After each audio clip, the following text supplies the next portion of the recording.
बच्चों, आज हम जमात हफ्तम सबक नंबर 6 रामचंद्र जी के बारे में पढ़ेंगे। इस सबक में हम रामचंद्र के बारे में पढ़ेंगे। रामचंद्र जी कौन थे और उन्होंने एक वफादार बेटे होने का सबूत कैसे दिया। तो रामचंद्र जी जो थे वो हिंदू लोगों के अवतार माने जाते हैं और महाराजा दशरथ के बेटे थे। महाराजा दशरथ के बेटे थे। महाराजा दशरथ की 3 बीवियां थी। एक का नाम था कौशल्या,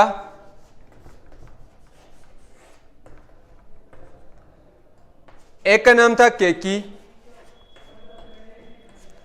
और तीसरी बीवी का नाम था सुमित्रा। और इन 3 बीवियों से महाराजा दशरथ के 4 बेटे पैदा हुए। पहली बीवी कौशल्या के बतन से रामचंद्र जी पैदा हुए और केकी के बतन से भरत पैदा हुए। रामचंद्र जी और सुमित्रा के बतन से 2 बेटे पैदा हुए। एक का नाम है लक्ष्मण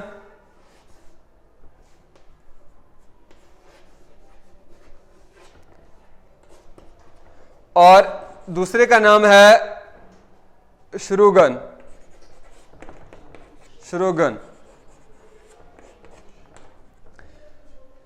रामचंद्र जी इन 4 बेटों में सबसे बड़े बेटे थे और तहजीब के मुताबिक भी जो बड़ा बेटा होता था उसी को राजपाट संभालने के लिए दिया जाता था।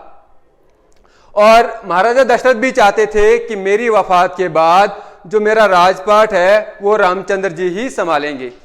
लेकिन इनकी दूसरी बीवी केकी जो है वो नहीं चाहती थी कि उनका सौतेला बेटा रामचंद्र जी जो है अयोध्या के ऊपर राज करे। क्या होता है कि एक बार जंग होती है और जंग में केकी जो है महाराजा दशरथ की जान बचाती है और महाराजा दशरथ जो है इसके बदले में उनसे एक वादा करता है। और जब केकी को इस बारे में इल्म हो जाता है कि महाराजा दशरथ जो है वो रामचंद्र जी को जो है अपने वफात के बाद राजपाट का जो है राजा बनाना चाहता है, तो वो बहुत खफा हो जाती है और वो अपने सगे बेटे भरत को राजगद्दी पर बैठे देखना चाहती थी। तो उसने ये गनीमत समझा कि राजा ने मेरे साथ एक बार वादा किया है, तो अब मौका आया है कि वो मैं उससे एक जो वादा जो है पूरा करने के लिए कहूं। तो रानी केकी जो है महाराजा को याद दिलाती है कि आपने मेरे साथ एक वादा किया है, तो आप उस वादे को आज पूरा करो। तो केकी ने कहा कि आप जो है रामचंद्र जी को 14 साल का वनवास दे दीजिए और भरत को जो है राजगद्दी पर बैठने के लिए हुक्म दे दिए। तो महाराजा दशरथ जो है न चाहते हुए भी रामचंद्र जी को 14 साल का वनवास का हुक्म दे देते हैं। तो रामचंद्र जी जो है वनवास चले जाते हैं और उनके साथ उनकी बीवी सीता जी और उनके जो है दूसरे भाई जो है लक्ष्मण उनके साथ चले जाते हैं। जब कुछ ही दिन गुजर जाते हैं उनको वनवास जाते हुए, तो महाराजा दशरथ की जो है वफात हो जाती है। तो भरत जो है वो नहीं चाहता था कि मैं जो है रामचंद्र की जगह जो है वो गद्दी पर बैठूं, इसलिए वो रामचंद्र जी को ढूंढने के लिए जंगलों में चले जाते हैं। जब रामचंद्र के साथ भरत जो है की मुलाकात हो जाती है तो उनको जो है वो गद्दी संभालने के लिए कहते हैं, लेकिन रामचंद्र जी जो है अपने बाप के वादे को नहीं तोड़ना चाहते थे, इसलिए उन्होंने अयोध्या जो है वापस आने से इनकार कर दिया। तो भरत जो है खफा होकर नाराज होकर वहां से जो है वापस आते हैं, लेकिन जो है भरत जो है रामचंद्र जी की जो है खड़ावा जो है अपने साथ ले आते हैं और राजगद्दी पर उन खड़ावा को रख देते हैं और अपना लिबास भी जो है रामचंद्र जी ने जैसा लिबास पहना था वैसा ही लिबास जो है पहनते हैं। वो गद्दी पर खुद नहीं बैठते हैं, लेकिन रामचंद्र जी के खड़ावा को गद्दी पर रख देते हैं और उनके नाम से जो है राज करते हैं। रामचंद्र जी जो कि जंगलों में फिरते रहते थे, तो वहां जिन जंगलों में रामचंद्र जी फिरते रहते थे वहां पे लंका का राजा रावण और उसकी बहन वगैरह जो है वो भी आया जाया करते थे, सैर करने के लिए आते थे।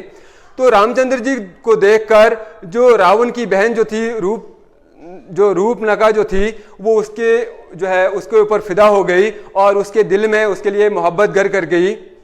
जब रामचंद्र जी के भाई लक्ष्मण को इस बारे में इल्म हो जाता है तो लक्ष्मण जो है वो जो है रूपनगा की जो है नाक काट देता है। जब राजा लंका के राजा रावण को इस बारे में इल्म हो जाता है तो वो गुस्सा हो जाता है और वो बदला लेने के लिए जो है जहाँ पे रामचंद्र जी जो है वो जंगलों में थे वहाँ की तरफ आ जाते हैं बदला लेने के लिए। जब वो जो है उन जंगल में पहुँच जाता है, जब वो रामचंद्र जी के कुटिया के पास पहुँच जाता है तो वहाँ पे वो सीता जी को अकेला पाता है और रामचंद्र जी वगैरह जो है वो शिकार या वगैरह कुछ करने के लिए जंगल में चले गए थे। तो जो है सीता को अकेले पाकर जो है रावण जो है लंका का राजा था उसको उठाकर ले जाता है। जब रामचंद्र जी और लक्ष्मण जो है वो जंगल से वापस आते हैं अपने कुटिया की तरफ तो वहाँ पे जो है सीता को नहीं पाते हैं, वहाँ पे गायब पाते हैं। तो उन्होंने बहुत ढूंढा लेकिन उसका कोई सुराग नहीं मिला। फिर हनुमान जी की मदद से उनको ये मालूम हुआ कि सीता जी को रावण का जो है लंका का जो राजा रावण जो है उसको उठाकर ले गया है। फिर रामचंद्र जी और लक्ष्मण और जो बंदरों का जो राजा जो था सुग्रीव जो है उनके साथ चले जाते हैं और वो लंका पहुंच जाते हैं। फिर सीता जी को छुड़ाने के लिए उनको महाराजा जो वहाँ का राजा जो था लंका का रावण के साथ जंग करनी पड़ती है और एक खूनरेजी जंग हो जाती है जिस जंग में रावण जो है लंका के राजा की हार हो जाती है और रामचंद्र जी की जीत हो जाती है। फिर रामचंद्र जी और लक्ष्मण जो है वो सीता जी को लंका से जो है वापस जो है अयोध्या ले आते हैं।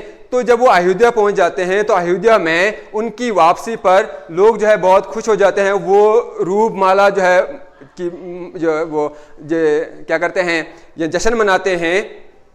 और भरत जो है जब रामचंद्र जी वापस आ जाते हैं तो भरत जो उनको राजगद्दी जो है वो संभालने के लिए जो है दे देते हैं। फिर हमारे हिंदुस्तान में जो है दो किस्म के त्यौहार मनाए जाते हैं, एक दशहरा मनाया जाता है और दूसरा जो है दिवाली मनाई जाती है। दशहरा जो है वो रावण की फतह के ऊपर मनाया जाता है और दिवाली जो है वो जो है अयोध्या में वापस आने की खुशी में मनाया जाता है। और जब जो अयोध्या में वापस आ जाते हैं तो उस टाइम उनका जो 14 साल का वनवास जो है वो भी पूरा हो जाता है और रामचंद्र जी जो है वो अयोध्या में जो है वो राज करने लगते हैं। शुक्रिया।